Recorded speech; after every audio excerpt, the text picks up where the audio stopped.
You're watching the number one podcast in the YouTube wrestling community, and I'm your host, Jean-Paul Leek, and this is Rope Break.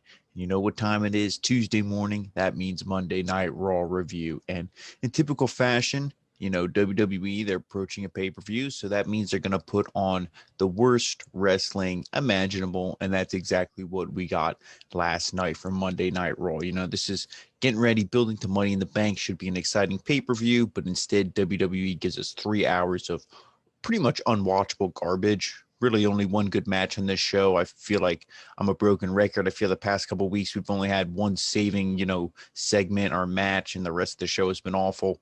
Nothing different there. So let's get into it. But before we do, like always, family, thank you all for your support. Thank you for, all the good reception, comments, likes, everything we got on last week's videos. Keep it up. We know you will. So this week, Monday Night Raw starts off with an awful segment. Miz TV, they're in the ring. Obviously, Miz is still selling the injury and everything, but they're in the ring, and the Miz says, Money in the Bank's coming up. I'm a 2-time Money in the Bank winner, successful at cashing it in, winning the WWE Championship, all that stuff. With my knowledge and my skill, I'm going to pass that on to, the future Mr. Money in the Bank, and that's John Morrison. So they pretty much talk about how John Morrison's going to win and everything. And then Drew eventually, they call him out, and then Miz pretty much, recalls everything. And so does Drew about everything that happened with Lashley and everything, how he won. And, Drew, he says that he's been scraping and clawing his way back to the championship ever since. Make some comparison to Davey Crockett, and you're just waiting for somebody else to come out. And eventually that's Ricochet. He comes out, and the Miz says, oh, you're bullshit, everything you did to, to me, everything you did to Morrison and all that. And he pretty much says that, he still shook up from that big dive, but, that's pretty much just only a glimpse of what he's willing to do to win Money in the Bank. And then Morrison says that we'll see if Ricochet can back up his words later tonight, because they're going to have a match. And then Riddle comes down to the ring on his scooter. He climbs up the ladder, sits up top. He says it's really high, or he's really high. That was, a pop for me, one of the very few of the night. And he says that, his foot's sore from last week, but he's going to dedicate his performance in the match to Randy Orton. Drew says that Riddle has a good friend, and they interrupt. They start bickering back and forth, everybody. AJ and Omos, they interrupt the proceedings. Miz is pissed. AJ says the Miz doesn't speak for everyone. He was robbed of his chances last week, and he should have been the one between him and McIntyre, but Riddle gets to go in there. And then Riddle says AJ looks cute down there on the mat. He asks almost for a high five, but almost pretty much flips the ladder, so Riddle lands on the injured ankle, sells that, almost throws the ladder out of the ring, and tensions between all 7 men. Styles cheap shots Riddle, ankle with a kick, and then Ricochet shoves in Morrison back and forth. So everybody starts going at it pretty much. And then, Ricochet breaks one of Morrison's drip sticks, and then we go to commercial break. So first segment, of course, a big cluster. You're trying to get everybody excited for Money in the Bank. If anything, this just takes your excitement away, but that's typical WWE. So then we get Ricochet versus John Morrison with The Miz out there. Pretty much the same thing as last time. Spoiler alert, we're going to see this next week. Falls Count Anywhere. Nobody cares. Why is this a rivalry? Why is this a mini feud going into Money in the Bank? This should be a feud after Money in the Bank. None of these two men are going to win. This would have been the perfect time to do the feud afterwards, not before. Doesn't get me excited for anything. Two really talented guys. But when a feud means nothing and you have Miz in the middle of it, do I really care? No. So at the end of this thing, Morrison attempts a float over elbow drops to the apron, but Ricochet avoids it. Morrison slowly gets up. Ricochet hits a running crossbody over the ropes to take Johnny off the apron to the floor. Morrison gets back in the ring, but Miz blocks Ricochet's path, with his wheelchair and everything. So then the winner via countout, John Morrison. Like I said, good match. Don't really care about the story. And, no guys are really doing anything for me, on their own. They're both kind of just floating in obscurity. So how am I supposed to care? Then earlier we saw Jinder Mahal. He arrived at the arena on a red motorcycle. Mahal asked about his match against Drew McIntyre tonight, and he said that they were good friends. Drew texted him, asking him if he wanted to go for a ride for old time's sake, or he texted Drew rather, but Drew took so many days to respond because he's too busy, all this stuff. So, he's pretty much pissed, feels like he's being disrespected by his friend. He's like, when I was WWE champ, then Drew was all up my ass. But then now that when he was champ and all this stuff and I became injured and everything, now, Drew's the high guy up here, and then I'm, the bullshit guy. And he's like, no, that's not so. That's pissed. So he's going to prove they're on the same level tonight. So we see Shayna Baszler, Nia Jax, Reginald, they're backstage talking, and Reggie sees Alexa Bliss standing nearby. But when the others look, she's gone. Shayna says she's sick of his crap. And, Nia tries to be like, no, he's legit. But it's like, don't worry, Shayna, I'm sick of this crap too. So then we come back from commercial break, we see a lengthy video package of Kofi Kingston and Bobby Lashley. The two will compete in tag team action in tonight's main event because nobody wanted to see Xavier Woods go against Lashley again. So then we see Nikki Cross, Naomi, and Asuka. They're talking backstage. Cross's new outfit is praised. She cuts another promo about people having confidence and self-belief. Asuka says she admires her confidence, but she's going to win the Money in the Bank. And Asuka says that she's going to win it. Naomi said she's going to win it. Asuka said she's going to win it. They're all just stating their case. Nikki's music hits, and she runs off to save the day. Bliss appears and says none of them are going to win the briefcase, and these women will be in action after the break. So we come back. We see Nikki Cross, Asuka, Naomi, and Alexa Bliss versus Eva Marie, Piper Niven, Nia Jax, and Shayna Baszler. So, how do you think this was going to go? This is 4 women. This is heels, baby faces. I guess Alexa Bliss is a baby face now. I really don't know. I always thought she was a heel, but who knows? Too much bullshit in this match. Piper Niven looked pretty good. It was just too many bodies. Like, Nikki Cross is a good wrestler. We know that. Asuka's good. Naomi's not bad. Alexa Bliss sells her role, sells her gimmick. She scared the crap out of Eva Marie, which was probably one of the best parts of the match. But at the end of it, Jax hits a Samoan drop on who does she hit that on? Jax tags in, and then on Nikki Cross, I think she hit it on somebody. Boom, big Samoan drop, 1, 2, 3. So the heels win this thing. Of course, after the match, Eva Marie, the winner, Eva Marie, Nia Jax is like, are you serious, bitch? Everything. Yes, I am serious. WWE actually puts this on television. But do any of us care? No. So moving on.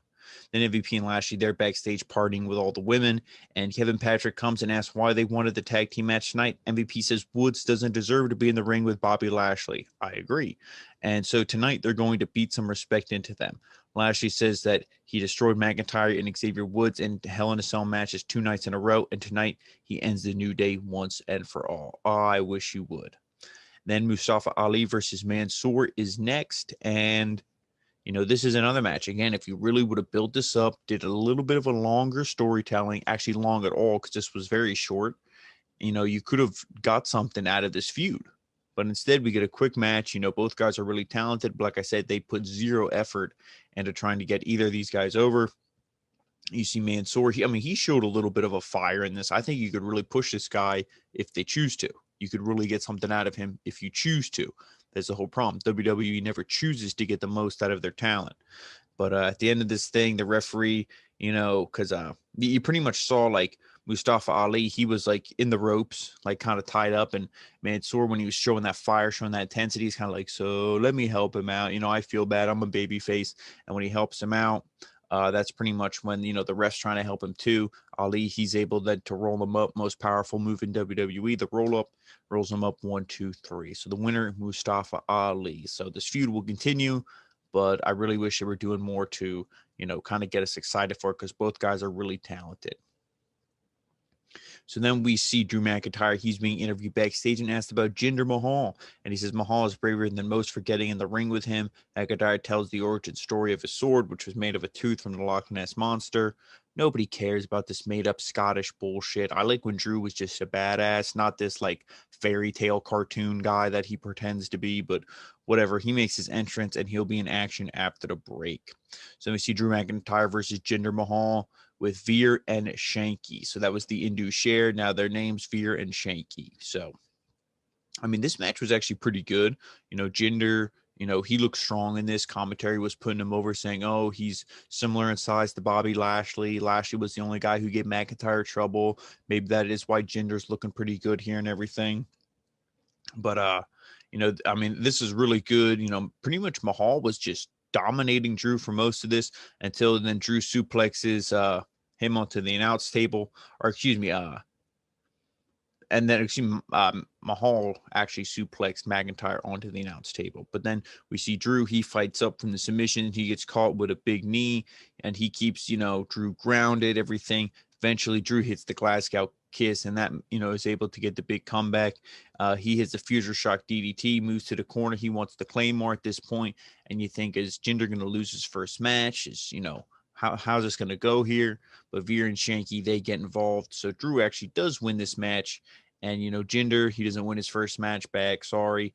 But the feud is obviously going to continue here. So Veer and Shanky, they beat down Drew in the corner. Mahal hits a super kick, and then they toss Drew into the ring post. Then Jinder hits the Colossus, and Mahal steals McIntyre's sword and poses with it on the ramp. Reminded me when he stole Randy Orton's WWE Championship. And then he actually stole it for how many days, and, we had to sit through that reign of terror. But I actually don't mind this feud. Gets Drew out of the title picture. He's clearly not going to win Money in the Bank. If I had to put my money on anybody, unfortunately, right now, it's probably going to be Big E, which is awful. But, this is a good feud for Drew in the meantime. I don't mind it. Just maybe not off the start I would do it, but hey, they had to get out of there with both guys looking strong. I guess this is the way to do it.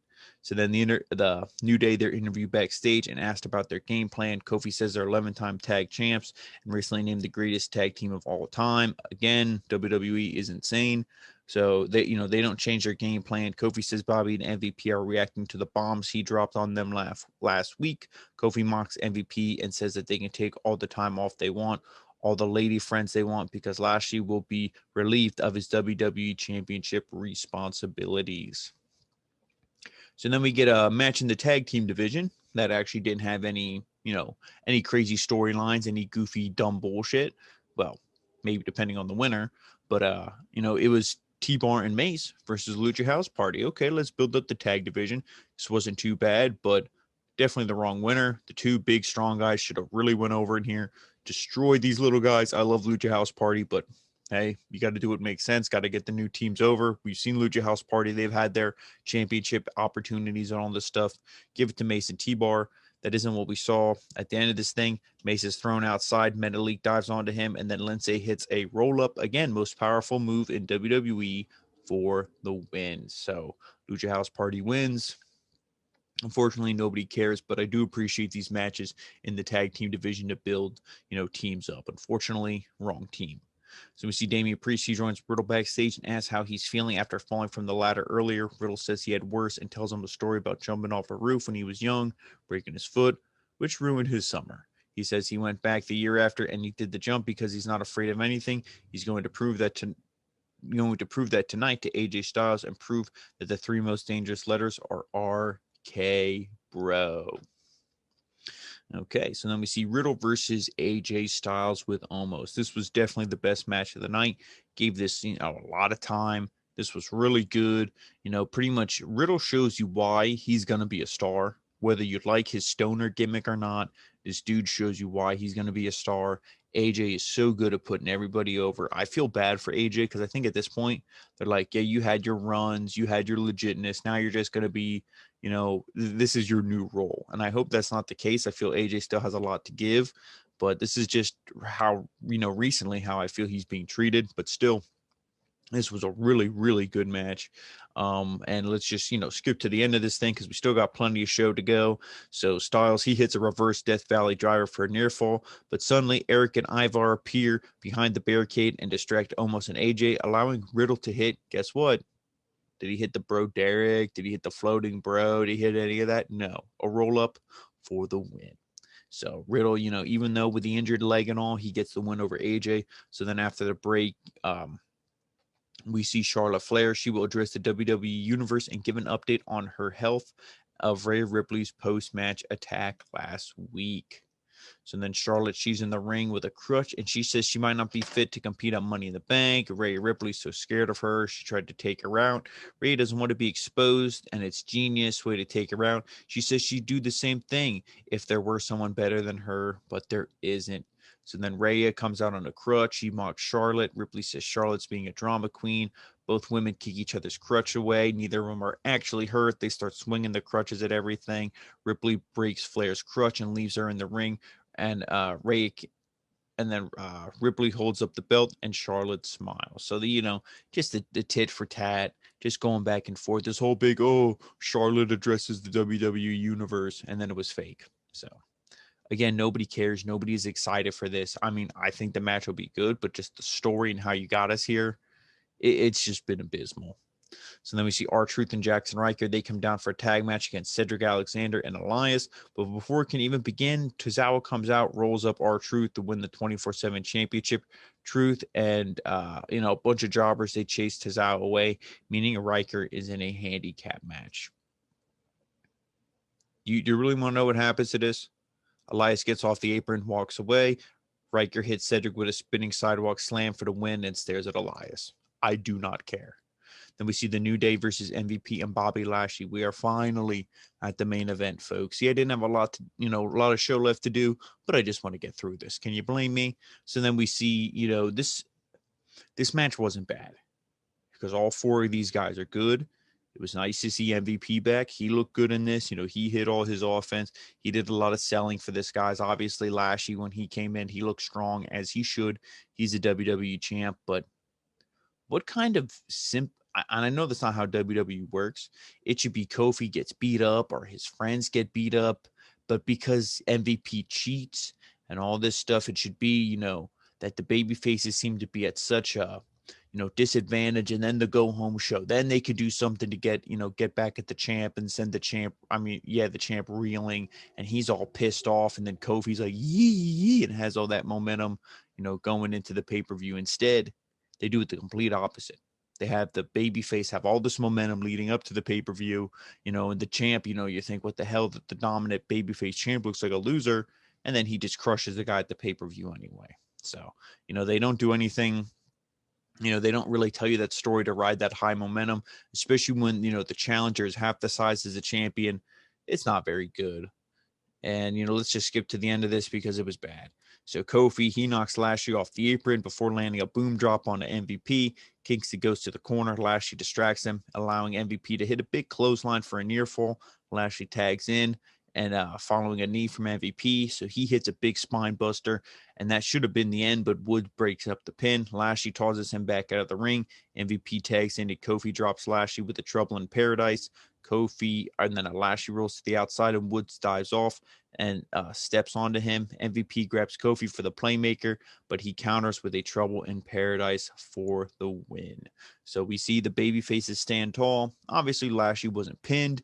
It was MVP, but it's not the point. The point is that these guys should look good.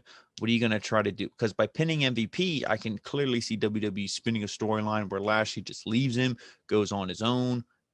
These guys should still be with Cedric and Shelton. That should still be a group. The Hurt Business should still be here. They should be dominant. They should be looking good. But instead, we just got, Lashley and MVP, which is still very strong combo. But, are you trying to cause rifts in it? Because that's not the thing to do. But another thing to not do is watch 3 hours of Monday Night Raw, because it is not good. That's why you come here to Rope Break. You sit down with your good buddy, Jean Paul. You listen to about 20, 25 minutes, and you know exactly what happened, and it's really awful wrestling. So that's what happened. So, guys, thank you so much for watching, and make sure you follow us on all the social media. Of course, Rope Break on Facebook, OG Rope Break on Twitter, Original Rope Break on Instagram, and, of course, right here on YouTube, the home of the #1 podcast in the YouTube wrestling community, the Original Rope Break. So, again, guys, join us tonight for NXT, and we'll see you there.